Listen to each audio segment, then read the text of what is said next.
कोणत्याही मुद्द्यावर निवडणूक आयोगासमोर कोणताही वाद प्रलंबित नव्हता। नामनिर्देशित सदस्य असतील किंवा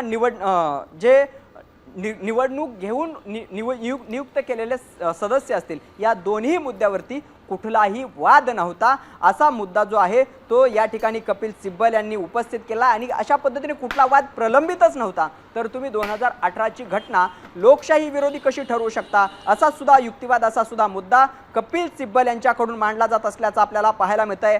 संविधानाच्या कोणत्याही तरतुदीबाबत, त्या अंतर्गत झालेल्या निवडणुकांबाबत, त्या अंतर्गत झालेल्या नामनिर्देशांबाबत पक्षामध्ये कुठलाच वादच नव्हता। मग तुम्ही अशा पद्धतीने घटना लोकशाही विरोधी कसं ठरवू शकता असा सुद्धा कपिल सिब्बल यांचा युक्तिवाद आहे।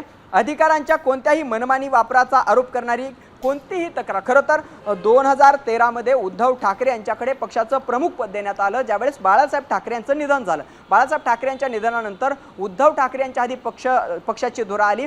तेव्हापासून 2022 पर्यंत उद्धव ठाकरेंबद्दल कुठलीही तक्रार एकनाथ शिंदे यांच्याकडून करण्यात आलेली नव्हती। त्यांच्या कार्यपद्धतीबद्दल एकनाथ शिंदेंना कुठलाही आक्षेप नव्हता। मात्र त्यानंतरही तुम्ही जी काही फूट पडलेली आहे त्यानंतरही तुम्ही उद्धव ठाकरे यांची जी भूमिका आहे ह्याला हुकुमशाही भूमिका कशी म्हणू शकता? पक्षामध्ये त्यांच्या विरोधात कुठलाही वाद नसेल तर ते जे अधिकार घेतात ते अधिकार हुकुमशाहीवादी असू शकत नाही, अशा पद्धतीचा जो युक्तिवाद आहे तो कपिल सिब्बल यांच्याकडून सुरू असल्याचं पाहायला मिळतंय। स्नेहिल, बिलकुल एक अत्यंत महत्त्वाचा प्रश्न असा आहे की हुकुमशाही संदर्भात त्यांनी एक वक्तव्य केलेलं आहे कपिल सिब्बलांनी।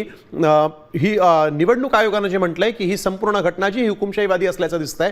आता या सगळ्या परिस्थितीमध्ये कपिल सिब्बलांनी सकाळपासून सुनावणी सुरू झाल्यापासून आतापर्यंत निवडणूक आयोगाची लक्तरच वेशीला टांगलेली आहे सुप्रीम कोर्टामध्ये आणि निवडणूक आयोगालाच आता आरोपीच्या पिंजऱ्यात उभं केलेलं आहे। त्यामुळे निवडणूक आयोगाकडून देखील आता उत्तर येऊ शकतं का, किंवा सुप्रीम कोर्ट जे आहे ते निवडणूक आयोगाला देखील आपली भूमिका मांडण्यासाठी या सुनावणीमध्ये महत्त्वाचं म्हणून बोलावू शकतात का? निवडणूक आयोगाला त्याची भूमिका स्पष्ट करणं कितपत गरजेचं आहे?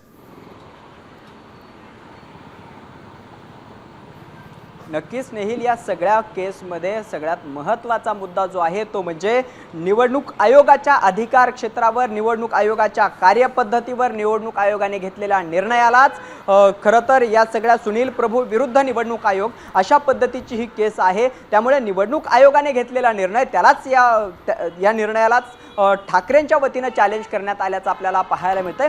दुसरा महत्त्वाचा मुद्दा, विधानसभा अध्यक्षांनी जो निर्णय दिलेला आहे त्यालाही उद्धव ठाकरेंच्या शिवसेनेकडून चॅलेंज करण्यात आल्याचं आपल्याला पाहायला मिळतंय। खरं तर हे दोन मुद्दे जर आपण विचारात घेतले तर आता या दोनही संस्था, ज्या संविधानिक संस्था आपण म्हणतो, निवडणूक आयोग असेल किंवा विधानसभा अध्यक्ष असतील, या दोन्ही संस्थांच्या प्रतिनिधींना, त्यांच्या वकिलांना त्यांची बाजू या ठिकाणी मांडावी लागण्याची शक्यता आहे। खरं तर निवडणूक आयोगावरच आक्षेप घेतल्याने आता निवडणूक आयोगाचे जे वकील आहेत, सॉलिसिटर जनरल यांच्या माध्यमातून ती बाजू मांडली जाण्याची शक्यता आहे। आणि निवडणूक आयोगाने घेतलेला निर्णय कसा संविधानाला धरून आहे हे सॉलिसिटर जनरल कदाचित तुषार मेहता या सगळ्या संदर्भात बाजू मांडण्याची शक्यता आहे। नेमका आता तुषार मेहता निवडणूक आयोगाची बाजू कशा पद्धतीने मांडतायत हे पाहणं महत्त्वाचं ठरणार आहे। मात्र त्याआधी कपिल सिब्बल सध्या निवडणूक आयोगाची सगळी जी लक्तर काढत असल्याचं एकंदरीत चित्र पाहायला मिळतं। खरं तर काल संजय राऊतांनी या सगळ्या संदर्भात अत्यंत महत्त्वाची अशी टिप्पणी केली होती। त्यांनी म्हटलं होतं की कपिल सिब्बल एक एक करून निवडणूक आयोगाची पिसं काढत आहेत।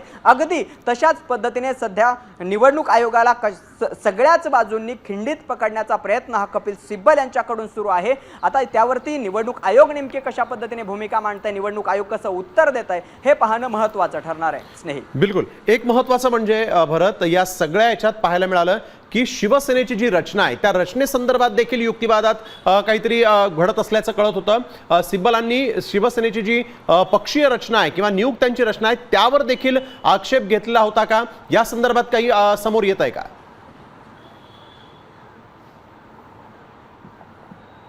खरं तर ज्या पद्धतीने 2018 ची घटना ही बेकायदेशीर असल्याचं, लोकशाहीला धरून नसल्याचं निवडणूक आयोगाचं म्हणणं होतं, त्यावर आता कपिल सिब्बल यांनी सातत्यानं आक्षेप घेतला असल्याचं आपल्याला पाहायला मिळतंय। सध्या जो कपिल सिब्बल यांचा युक्तिवाद आहे तो याच मुद्द्यावरती आहे। आयोगाला एक विशिष्ट निष्कर्षापर्यंत पोहोचायचं होतं, म्हणजे निवडणूक आयोगाने आधीच ठरवलं होतं की एकनाथ शिंदे यांना पक्ष आणि त्या चिन्ह हे आधीच देऊन टाकायचं, हे आधीच एका निष्कर्षापर्यंत ते पोहोचलेले होते। त्यामुळे त्यांनी आधी घटना जे काही संविधान आहे पक्षाचं संविधान आहे ते वगळल्याशिवाय, त्याची संघटनात्मक रचना वगळल्याशिवाय आणि शेवटी एक विधिमंडळ पक्ष शिल्लक ठेवल्याशिवाय त्या निष्कर्षापर्यंत पोहोचण्याची घाई केल्याचं सुद्धा त्यांनी म्हटलंय. दुसरा कोणताही मार्ग त्यांनी त्यांच्याकडे ठेवला नव्हता. खरं तर त्यांनी जे काही निर्णय घेतले होते, सातत्यानं जे काही निर्णय घेतले होते, पक्ष, चिन्ह आणि इतर सगळे, हे त्यांना आधीच ठरवून एका निष्कर्षापर्यंत पोहोचण्यासाठीचा त्यांचा सगळा युक्तिवाद होता. त्या संदर्भात त्यांनी तशाच पद्धतीने सगळे निर्णय घेतले होते असं कपिल सिब्बल यांनी म्हटल्याचं पाहायला मिळतंय. खरं तर त्यांनी असं म्हटलंय की विधिमंडळ पक्षामध्ये आमदार खासदार शिल्लक ठेवल्याशिवाय त्या निष्कर्षापर्यंत पोहोचण्याचा दुसरा कोणताही मार्ग नव्हता असं सुद्धा युक्तिवाद त्यांच्याकडून केला जातोय. दुसरा महत्त्वाचा मुद्दा, ते असं म्हणू शकत होते की दुसऱ्या गटाकडे विधिमंडळात बहुमत आहे आणि म्हणून त्यांना चिन्ह मिळालं पाहिजे. हे सुद्धा त्यांनी या मुद्द्यावर सुद्धा त्यांनी प्रश्न उपस्थित केल्याचं पाहायला मिळतंय. तुम्ही आधीच निकाल ठरवता आणि मग तिथपर्यंत पोहोचण्यासाठी तर्कांची फेरफार करता.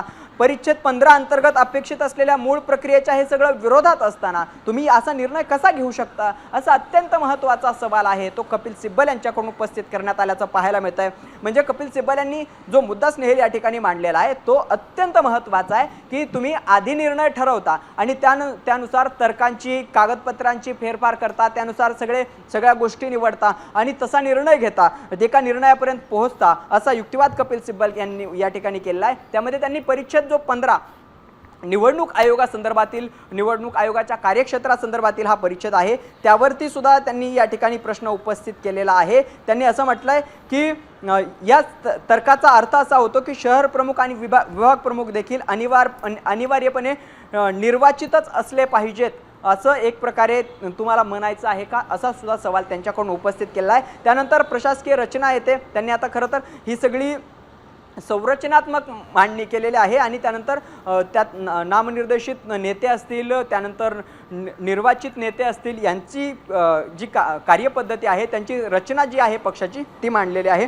त्यानंतर आता त्यांनी प्रशासकीय रचना कशा पद्धतीने आहे त्यावरती युक्तिवाद करायला सुरुवात केलेली आहे. त्यामध्ये त्यांनी म्हटलं की ती पदं नियुक्तीद्वारे भरली जातात, कारण पक्षाच्या धोरणांची अंमलबजावणी करणं हे प्रशासकीय रचना आहे, त्या सगळ्या नेत्यांचं त्या संबंधित कार्यकारिणीचं काम असतं आणि सरचिटणीस, कोषाध्यक्ष, सचिव यांचा या सगळ्या प्रशासकीय रचनेमध्ये समावेश होतो. राज्य पातळीवर अशीच रचना असते, राष्ट्रीय पातळीवरही अशीच रचना असते. त्यानंतर आपण हे दोन म्हणजे त्यांनी आधी राजकीय पक्षाची जी रचना आहे त्यावरती सगळं भाष्य केल्याचं पाहायला मिळतं. त्यानंतर त्यांनी दुसरी गोष्ट त्यांनी या ठिकाणी मांडलेली आहे, राजकीय पक्षाची रचना मांडलेली आहे, राजकीय पक्षाची संरचना मांडलेली आहे, त्यानंतर त्यामध्ये कशा पद्धतीने त्यांना नेत्यांची निवडणूक घेतली जाते हा मुद्दा त्यांनी मांडलेला आहे. त्यानंतर दुसरा मुद्दा, प्रशासकीय रचना कशा पद्धतीने असते, सचिव असते, सहसचिव, कोषाध्यक्ष आणि इतर जी पदं आहेत ही कशा पद्धतीने भरली जातात, या पदांची निवडणूक होते की ते नेमकं कसं त्या पदांबाबत निर्णय घेतले जातात, याची रचना त्यांच्याकडून मांडण्यात आल्याचं आपल्याला पाहायला मिळतंय. म्हणजे दोन्ही बाजू जर आपण या ठिकाणी स्पष्टपणे अगदी सविस्तरपणे पाहिल्या तर त्यांनी आतापर्यंत दोन मुद्दे मांडलेले आहेत, पक्षाची प्रशासकीय रचना, पक्षाची राजकीय जी कार्यकारिणी आहे त्याची रचना, आणि आता त्यांनी पुढं असं म्हटलंय की आता आपण प्रतिनिधी सभेकडे वळूयात. यामध्ये नेमकं सदस्यांची नियुक्ती कशी होते, त्यानंतर त्यांचे अधिकार काय असतात, त्यांची कार्यक्षेत्र काय असतात, ते कोणते निर्णय घेऊ शकतात, या सगळ्या संदर्भात आता कपिल सिब्बल यांनी युक्तिवाद करायला सुरुवात केली आहे.